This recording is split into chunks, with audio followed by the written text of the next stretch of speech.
Dokter, Assalamualaikum warahmatullahi wabarakatuh. Waalaikumsalam warahmatullahi wabarakatuh. Suaranya boleh ini, suaranya silahkan.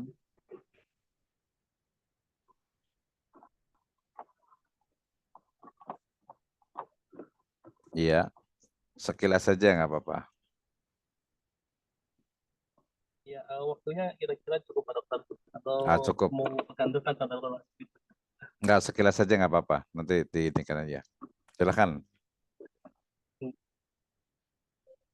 Baik, cuman kalau saya rangkum lagi, saya agak bingung juga nih mulai dari mana. Nggak apa-apa, cerita aja. Jadi tugas tentang apa, Baik, terus opini tentang itu seperti apa gitu aja. ya, saya insya Allah akan mempresentasikan tentang penaklukan Persia di zaman Khalifah Umar bin Khattab radhiyallahu anhu. Hmm. Oke, seperti apa? Berarti bisa cepat. Ya, 5 menit selesai kayaknya. memang Kayak gimana? penaklukan Persia ini memang sudah digambarkan oleh Rasulullah SAW dalam riwayat Bukhari, Muslim, banyak masalah Mhm, ahli hadis yang meriwayatkan tentang kisah Suraqah bin Malik yang pada saat itu ketika Nabi SAW keluar dari Mekah untuk berhijrah mhm, ke Madinah, ya, keluarga Nabi SAW, kaum Quraisy memberikan sayembara barang siapa yang bisa membawa Muhammad SAW hidup otomatis kepada kami, ya, akan diberikan 100 ekor unta betina. Maka muncullah salah seorang pemuda tangguh, ahli panah, ahli berkuda juga. Ya.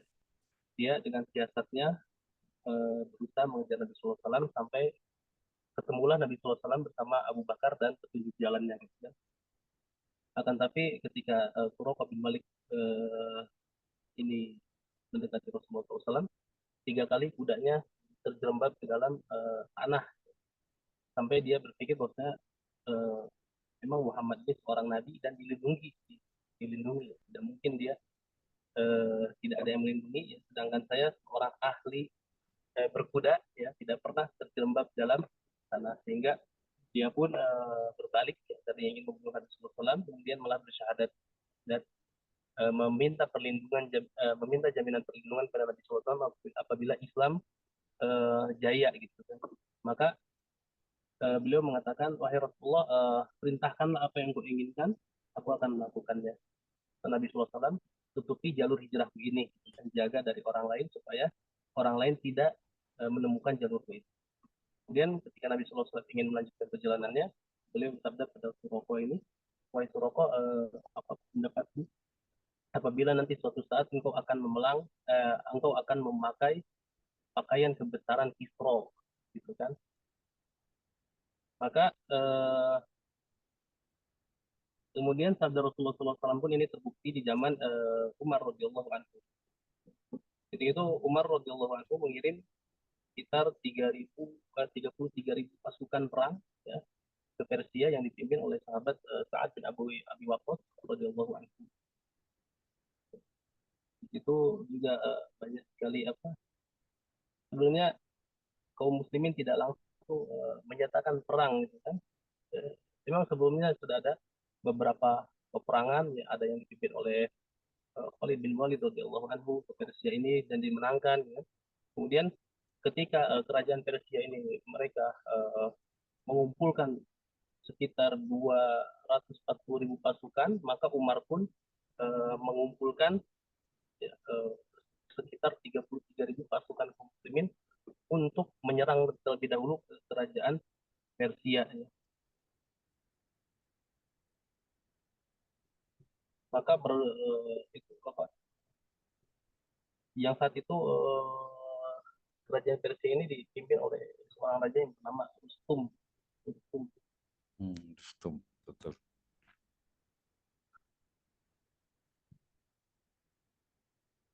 Ada beberapa hal yang menarik sebetulnya sebelum terjadi peperangan ini, Pak Dokter. Di Mhm, antaranya ketika eh, eh, pasukan kaum muslimin yang dipimpin oleh Sa'ad bin Abi Waqqas ini mengirim seorang utusan yang bernama Rib'i bin Amir radhiyallahu anhu. Jadi Rib'i ini dikirim kepada Rustum, dia untuk berdialog gitu kan, diundang oleh Rustum. Sebenarnya kalian mau apa sih datang ke sini gitu kan. Maka terjadilah dialog di antara Rustum dan Rib'i bin Amir ini radhiyallahu anhu. Rustum bertanya, sebenarnya kalian tujuan kalian datang kemari ini untuk apa? Maka Rib'i menjawab, Allah yang mengutus kami dan mendatangkan kami ke sini untuk mengeluarkan siapa saja yang Allah kehendaki dari beribadah kepada makhluk menuju beribadah kepada Robnya manusia, Tuhannya manusia. Allah lah yang menyuruh kami untuk mengeluarkan orang dari kesyirikan menuju tauhid beribadah kepada Rabb semesta alam. Dari sempitnya dunia menuju lapangnya dunia, dari kezoliman-kezoliman menuju keadilan Islam. Maka Rustum menjawab, apa janji Allah? Rifki menjawab, surga bagi orang yang meninggal dalam memerangi orang-orang yang enggan dan tidak mau beribadah kepada Allah. Rustum berkata, aku sudah, aku bisakah engkau tunda urusan ini? Artinya Rustum tidak mau berperang gitu kan? Kami akan memikirkan tawaran kalian, eh, maka nanti kami akan berikan jawab. Maka Rib'i menjawab, baik, aku akan berikan engkau waktu berpikir 1 hari. Rustum berkata, kami ingin lebih panjang, lalu kami akan mengirim surat kepada pembesar-pembesar kami dan meminta pendapat mereka. Artinya ingin berunding lah. Gitu kan. Kemudian Rib'i menjawab, tidak, ya, tidak mau. Artinya orang Islamnya memang A, B, B, tidak ada yang pelimpan gitu kan. Sunnah Rasulullah SAW dan dikerjakan oleh para pemimpin kami, ya, kami tidak diberi waktu untuk negosiasi perang kecuali 3 hari. Gitu. Dan setelah 3 hari, ya, kami akan memberikan 3 pilihan kepadamu. Engkau masuk Islam, ya, dan kerajaanmu aman. Kedua, engkau membayar jizyah seperti sebagai bentuk ketundukan kepada agama Islam. Pilihan yang ketiga, jika engkau tidak mau 2 pilihan tersebut, maka perang.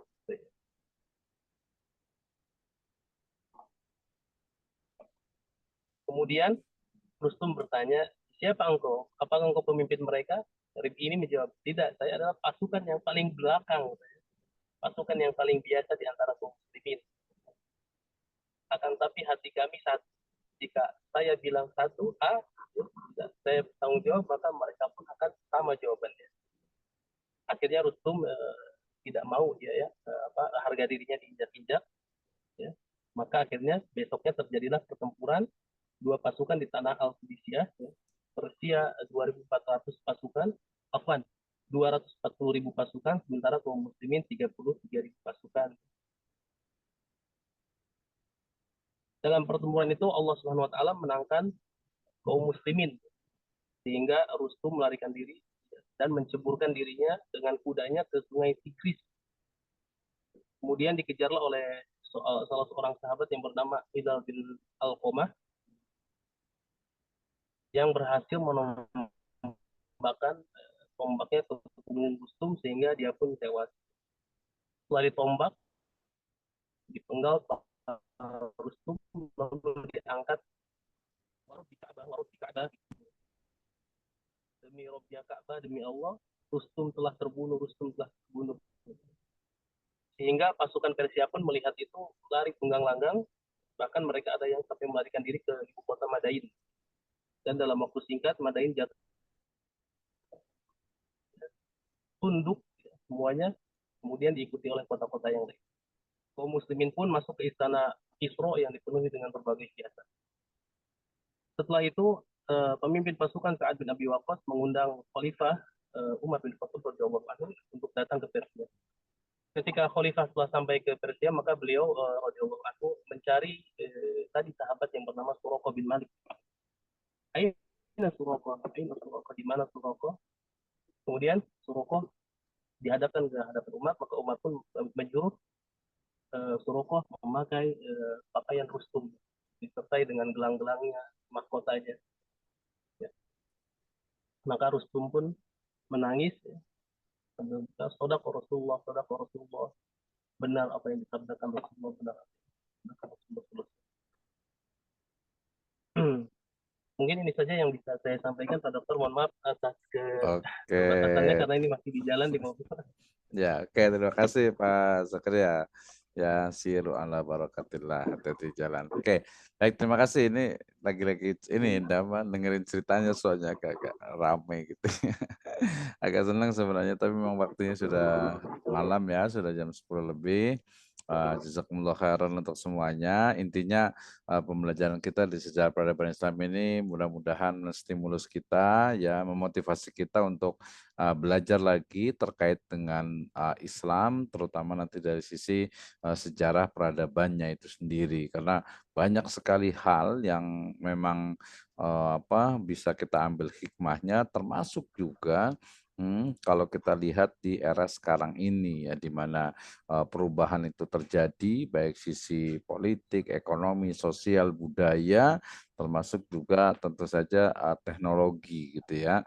Ya, tadi oleh-oleh saya ketika saya tadi ikut workshop untuk riset metodologi ya, ternyata ketika kita di sini misalnya nih ya, pindah ke metodologi, ketika kita di sini masih terseok-seok dengan kuantitatif gitu ya, di tempat lain itu sudah ditinggalkan, dalam artian itu mereka sudah bukan lagi positivisme, tapi bukan juga post positivisme, tapi sudah namanya itu post kualitatif dan post critical gitu ya. Jadi sudah jauh sekali, karena yang dibahasnya lagi bukan hanya dunia nyata gitu ya, tetapi dunia maya, yaitu ya aktivitas kita seperti ini ya, seperti dunia-dunia digital yang itu memang akan terus berkembang, sehingga misalnya cyber security gitu ya, atau cyber community gitu ya, itu akan terus berkembang. Dan kita termasuk juga yang di PAI ini ya, di Pendidikan Agama Islam ini, jangan juga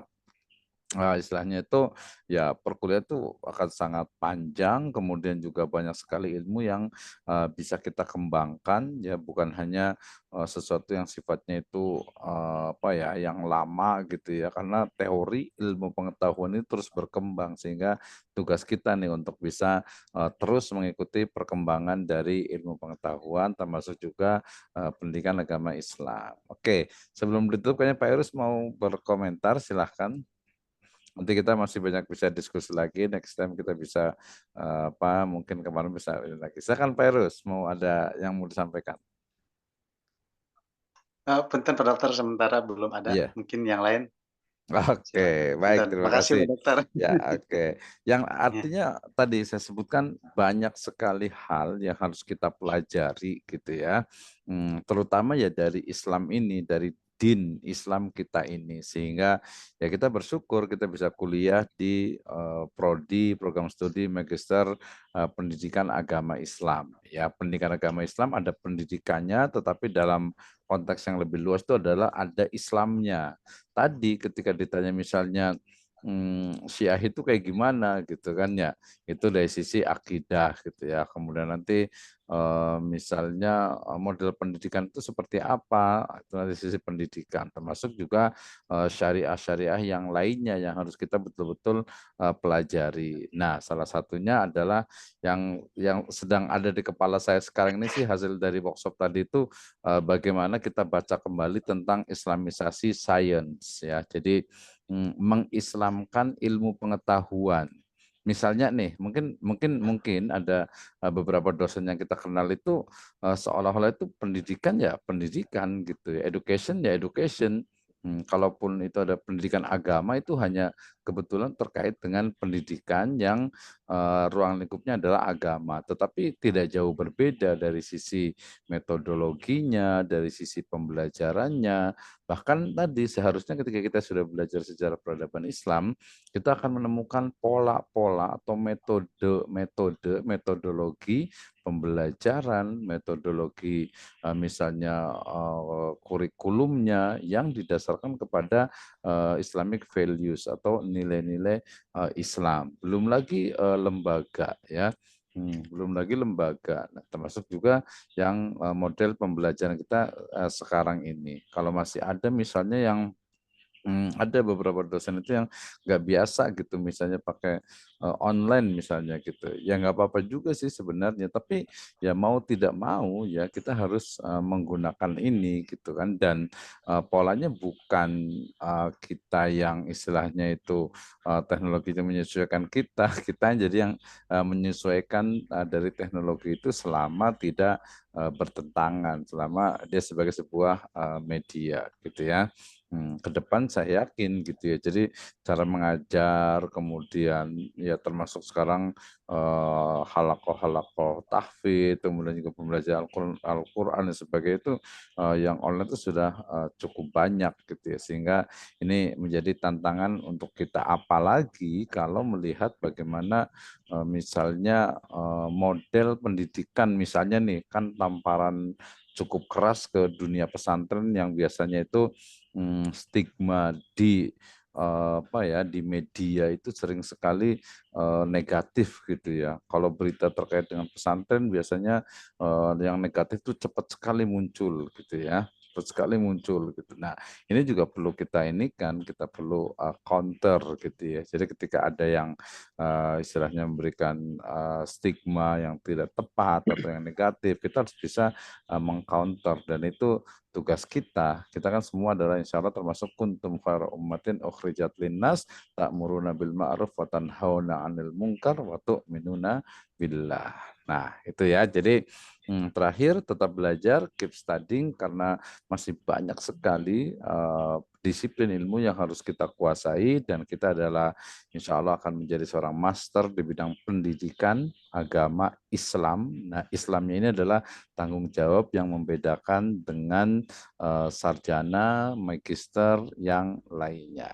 Demikian, jazakumullahu khairan ala itimamikum.